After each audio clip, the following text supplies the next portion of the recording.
اسے ہم نہ صرف کتابی شکل دیں گے بلکہ ان کے نام سے ایک ادبی ادارہ مراد اکیڈمی کے نام سے بھی قائم کریں گے۔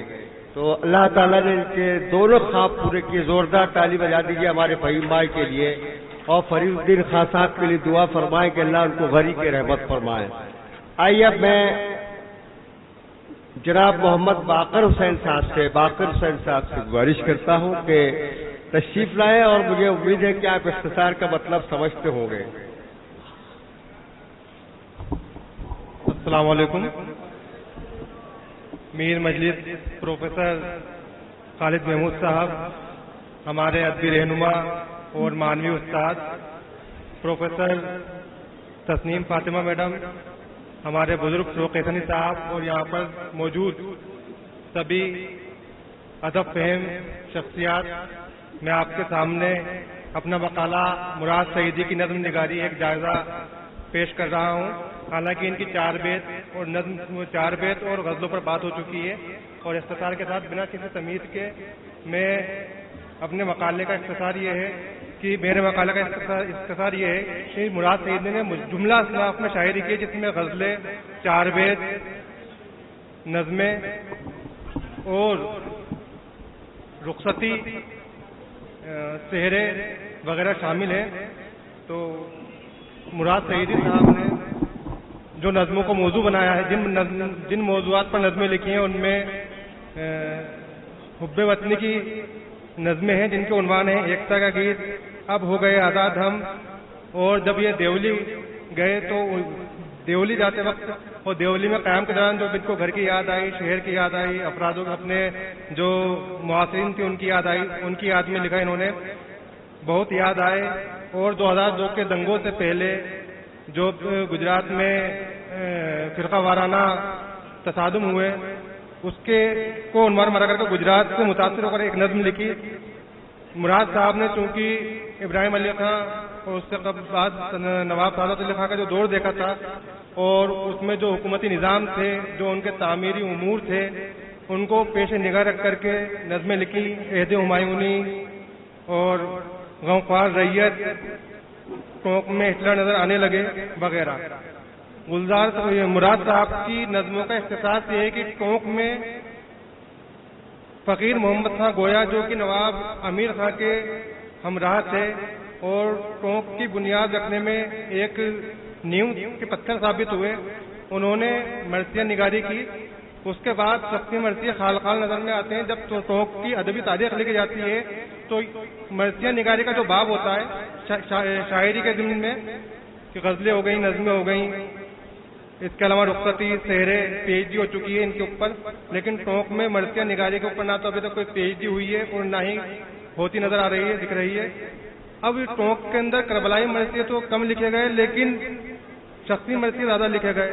تو مراد صاحب نے جو شخصی مرثیے لکھے ہیں ان کو 2 زمروں میں تقسیم کیا جا سکتا ہے، جو شخصیات پر جو نظمیں لکھی انہیں 2 زمروں میں تقسیم کیا جا سکتا ہے۔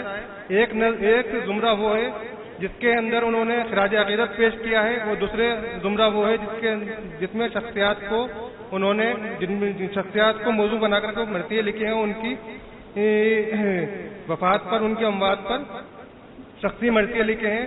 اور جو باب مرثیہ نگاری کے ضمن میں مفقود تھا، قید تھا، جس کے اوپر جس پر کم ہی لکھا گیا ٹونک کے اندر، اس باب کو یعنی شخصی مرثیہ نگاری کو انہوں نے مستحکم کیا ٹونک میں۔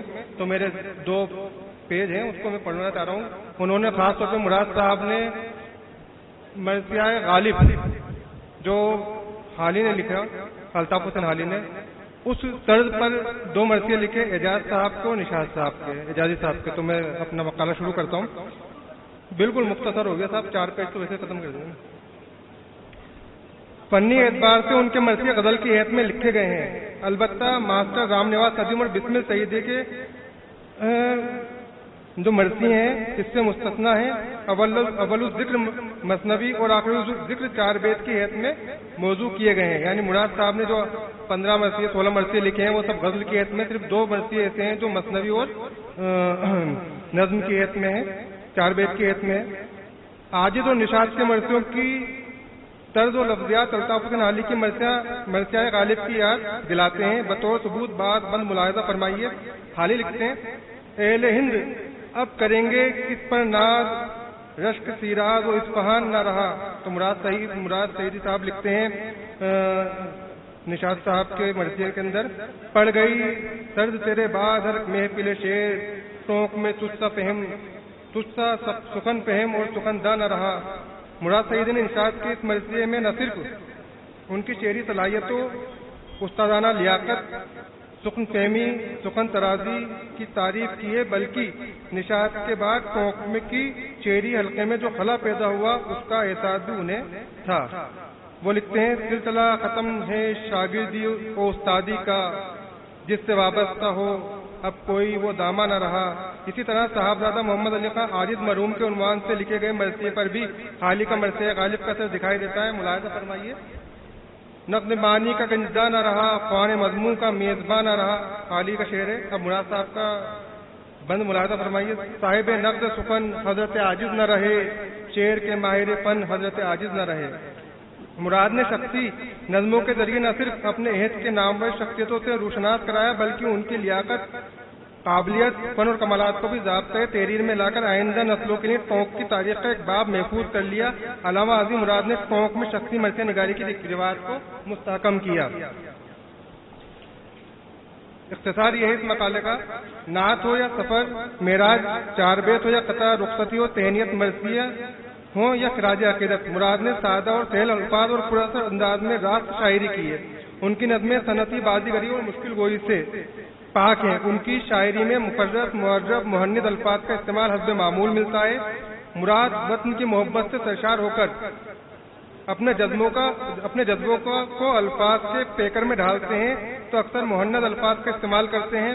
مثال کے لیے نظم ایکتا کا گیت سادگی اور روانی کے ساتھ مقامی رنگ کو یکجا کرنے کی بہترین مثال ہے۔ شخصی نظمیں موضوع کرنے میں وہ مفرد اور معرب لفظیات کو پیش نگاہ رکھتے ہیں۔ مراد نے نظموں میں عربی، فارسی، ہندی اور سنسکرت سے مخلوط لفظیات کا معنی خیز اور خوبصورت استعمال کیا ہے۔ الحاصل مراد نے مروجہ روایات اور لازمات کی پاسداری کی ساتھ اپنی جداگانہ شناخت قائم کی ہے۔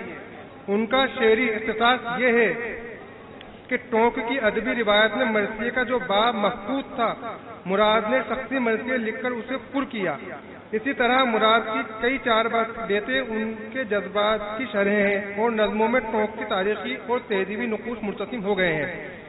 وہ فرماتے ہیں بات اتنی ہے کہ بے وجہ نہیں دیتے ہیں داد، بات اتنی ہے کہ بے وجہ نہیں دیتے ہیں داد، شعر کیسا بھی ہو ہم شعر میں فن دیکھتے ہیں۔ شکریہ۔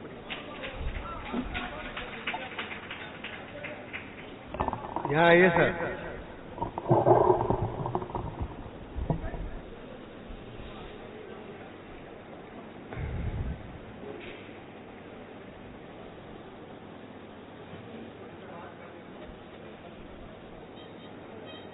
مردہ ہو جاتی وہ قومیں